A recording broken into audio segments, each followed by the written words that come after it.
Hi, so I'm Nikki, and I am starting my VSG journey. Today is my first day of pre-op, and I am on a liquid diet. Today is November the 29th, 2019. Yesterday was Thanksgiving, so I had quite the feast last night to lead up to this liquid diet today. I started my liquid diet with a Premier protein shake, the cookies and cream. Some people say it's too sweet, but I really like it. And then for a snack, I had a low-fat yogurt. I like the Dannon, I think it's Light and Fit yogurt, Greek. I had that.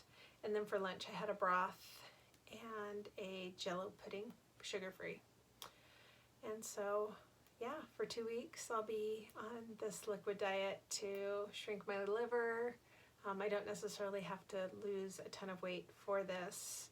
I'm starting off in the mid 200s. I'll let you know the for sure number as we get further into this journey, but it's still a hard number for me to say out loud. Maybe once I have some wins in the losers column, then I'll be more comfortable saying what I'm starting at. But for now, I'll just say I'm in the mid 200s. And my BMI, I'm 5'4", you should know that too, and my BMI is under 40. So I am with Blue Cross Blue Shield, and in order to have them cover my surgery, I had to either have a BMI of 40 or higher and be healthy, and they would cover it. Or if my BMI was under 40, then I had to have at least one health condition. And I am under 40 and I have no health conditions. So Blue Cross Blue Shield is not covering my insurance, or is not covering my surgery, and I am paying for this out of pocket. We are not traveling out of the country or state. I'm not participating in medical tourism. I've seen some really great stories from people, though, don't get me wrong, it's just not my bag. I'd rather be closer to home and be able to see the surgeon that does the surgery for me and have those follow-ups with her. So my surgeon's going to be Catherine Beck here in Utah, and my surgery date is December the 13th.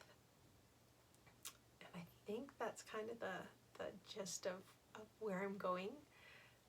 I'm going to give you a little backstory too, so you kind of know where I'm coming from.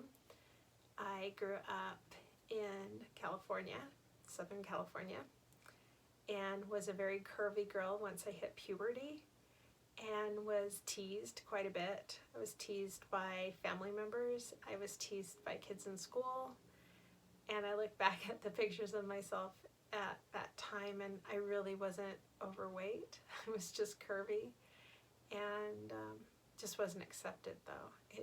You had to be skinny. You had to have those, almost no hips, and I had hips. After I graduated from high school, I was able to control the weight a little bit better, and that's when I met my husband, and I had a good enough figure for him to think it was worth looking at. And he's always kind of teased me about, we met at a country dance club, and my jeans were tight, and he liked the look of my butt, so the curves definitely were beneficial for me at the time. I was really proud of myself at the time. For those few years, I was able to keep my weight under 150 pounds.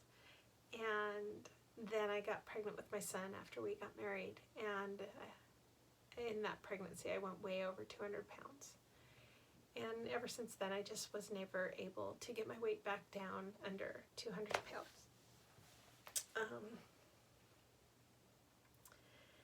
And I have just kind of bounced back and forth. I've done Jenny Craig, I've done Weight Watchers, I have done multiple times. I've done Weight Watchers, I've done Fitbit, 10,000 steps, I've done keto, I've done Atkins, I've done medical diets where you get shots.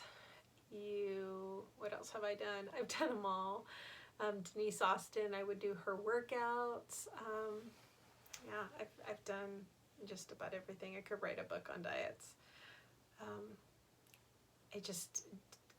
I kind of think about that definition of insanity, doing the same thing over and over and expecting a different result.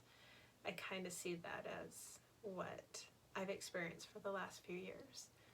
And I'm ready to have a new tool to help me get control of this. I'm 47 years old. I'm tired of fighting this. I would rather get to a point where I can just maintain this and stop fighting it. It's just a battle. I'm just tired of fighting, and I'd rather just maintain it. So I'm looking forward to this tool. So in August, my husband and I were kind of talking, and he had said, you know, what cosmetic surgery would you have if you could have any cosmetic surgery? And I said, oh, I wouldn't have any cosmetic surgery. I would have my stomach done. My mom had bypass surgery probably about 20 years ago, maybe 18 years ago. And she's been pretty successful. She's had some regains, but is always able to bring it back to a happy place for her. But I knew I didn't want gastric bypass. And so for a while I actually was looking into sleeve, but hadn't really said anything to him. He's an extremely healthy person, runs marathons, has an incredible body, has an incredible willpower. You know, if he eats something unhealthy, then he's like, oh, okay, I'm gonna have to run a couple miles and work that off, and he does. And I just have not ever had that. So I thought if I mentioned wanting to do the surgery, he would kind of suggest, well, you know, do what you're supposed to, work out, calories in, calories out. And he didn't. He was very, very supportive of me doing the surgery. So I contacted our insurance company and then saw my GP and have done everything I was supposed to do. And so I started that in September and chose to not have my surgery until December. I'm a full-time college student, and I wanted the Christmas break to recuperate before going back for the spring term. So my last final will be December the 12th, and I go in for surgery on the 13th, and I go back to school January the 6th. So I'll have about 3 weeks to kind of recover before I'm back in the classroom and having to deal with that. And that's kind of my backstory and what I've got going on. I've been really touched by other people's videos and stories. When I was searching and looking for what should I do, what's the success rate, what do people eat, I went to YouTube and I looked at other people's videos, and I follow quite a few of them still, and watched and listened to their stories and took note of the pros and the cons that they brought up. And, you know, whether anybody even looks at this video is more for me. I mean, obviously I'd like other people to look at it, otherwise I would just keep it on my phone and look at it, you know, anytime I was down.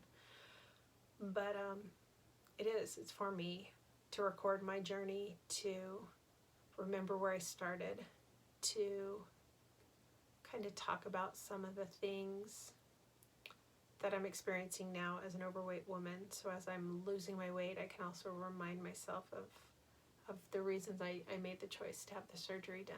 So, you know, if you like the way I talk, whatever it is that gets people hooked on a person, then feel free to subscribe.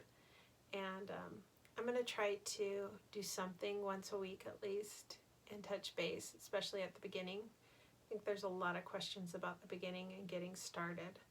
So, like I said, this is my first day pre-op. I will probably touch base again next week as I'm done with 1 week of pre-op, and kind of tell you how my first week went and what I'm looking forward to in the next week. If you have any questions, please feel free to ask them. I'll answer them as best as I can. I'm still learning what's happening in this journey. And thanks for listening to my story. And hopefully I'll see you again and fill you in on what's happening.